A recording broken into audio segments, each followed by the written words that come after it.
Prince Albert believed that free trade was not just an economic theory, it was almost a sort of religion.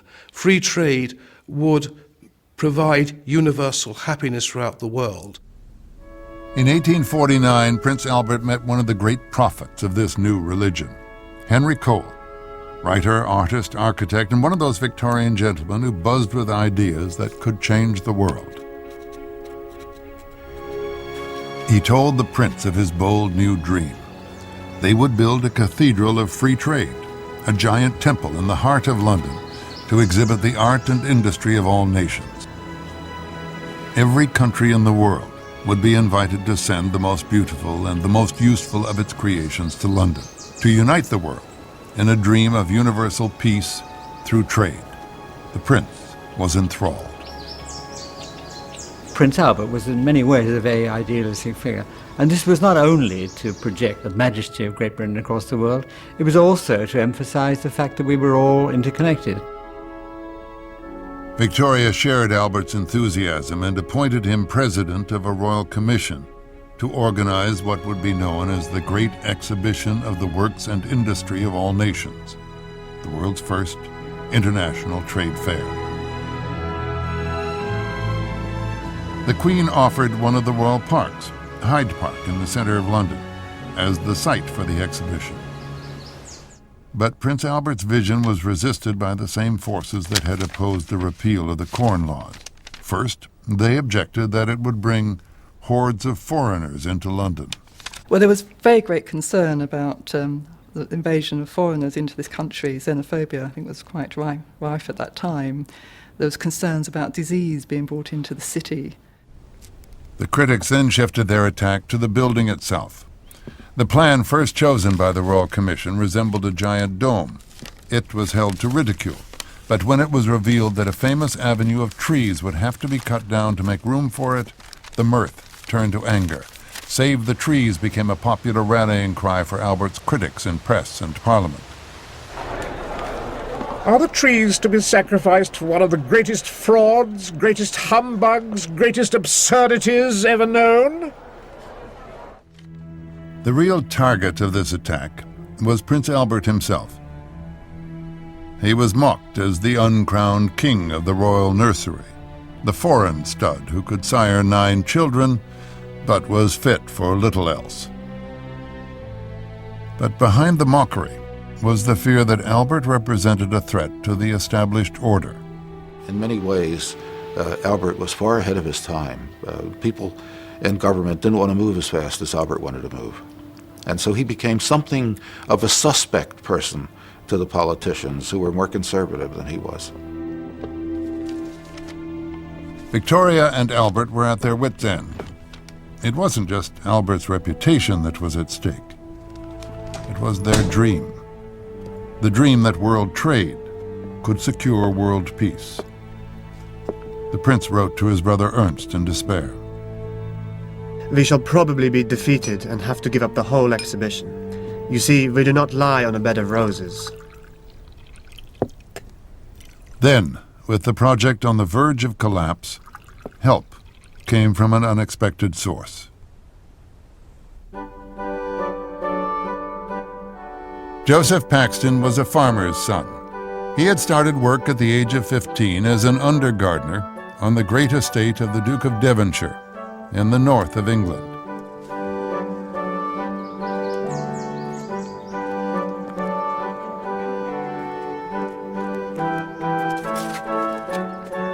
But like Brunel and Cole and so many other Victorians, Paxton had enormous self-belief and an imagination that soared beyond the limits of the Duke's plantations. His ideas for improvements caught the attention of his noble employer. They earned him rapid promotion.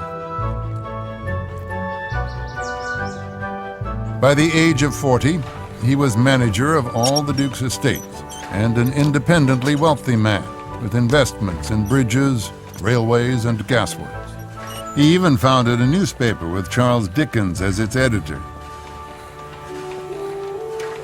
Paxton was the typical Victorian entrepreneur who seemed to excel at anything and everything.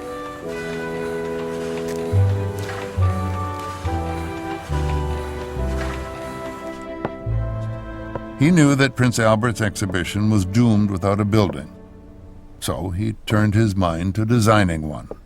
He produced a preliminary sketch on a piece of blotting paper during a board meeting of one of his railroad companies. It was a giant greenhouse. Prince Albert and his team were delighted.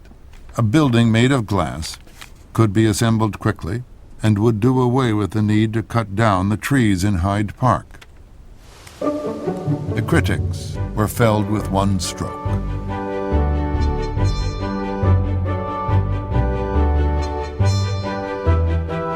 In the fall of 1850, an army of 2,000 workmen descended on Hyde Park.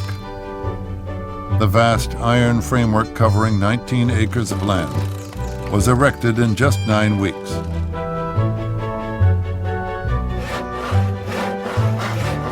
The following week, 80 glaziers fitted 18,000 panes of glass. The critics prayed for a violent hailstorm, but it was a forlorn hope.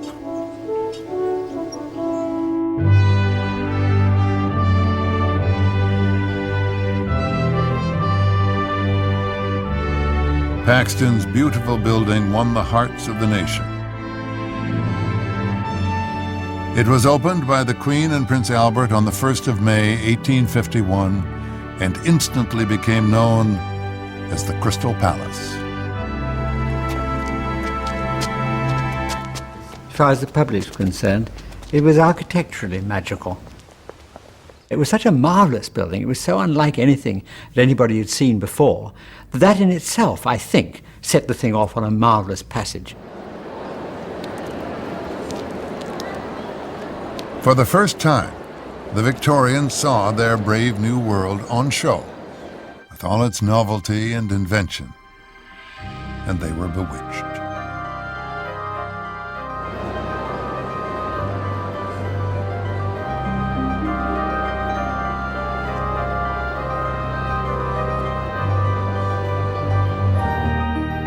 There was a tremendous impact. Everyone was excited to see this whole building and what was contained within inside it. Within 3 months, over 6 million people visited. And when you consider the London population at that time was just over 2 million, that shows it had a tremendous international impact.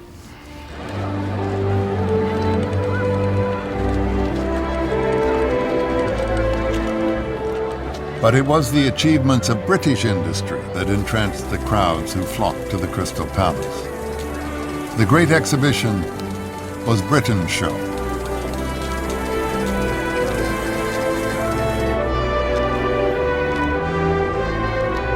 No other country came close in the production of steam engines, machine tools, the symbols of industrial might. You go in and you see all these wonderful gadgets, all these inventions, all this evidence of British ingenuity and of British energy. And it's an advertisement to the world which says, this is the most progressive nation in the world. Look what it's produced. Isn't this marvellous? Even the restrained columns of the Times newspaper swelled with rapture. Those who were so fortunate as to see it hardly knew what most to admire. Around them, amidst them, above their heads was all that was beautiful and useful in nature or in art. Above them rose a glittering arch, far more lofty and spacious than the vaults of even our noblest cathedrals. Some were reminded of that day when all ages and climes would be gathered around the throne of their Maker.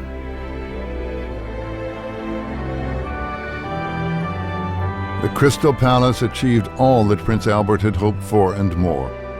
It convinced millions of ordinary people that the new technology could deliver a golden future not just for the rich and privileged, but for them all. It fired an enormous sense of patriotism and pride in the monarchy. But it also provoked feelings of national supremacy, a growing conviction that with such engines of power, the British could conquer the world.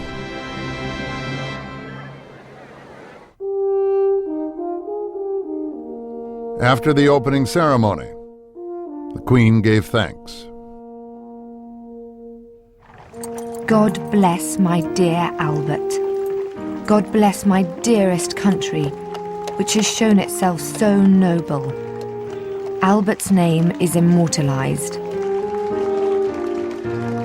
The prince, with more restraint, commented that the day's events had been quite satisfactory.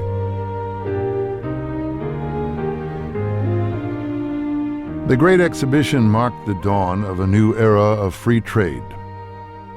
But Prince Albert's vision of world peace and the brotherhood of nations would prove more elusive. Free trade is, in a sense, a form of imperialism, insofar as if anyone tries to oppose it, then the British government will take action against them, literally at the point of a cannon.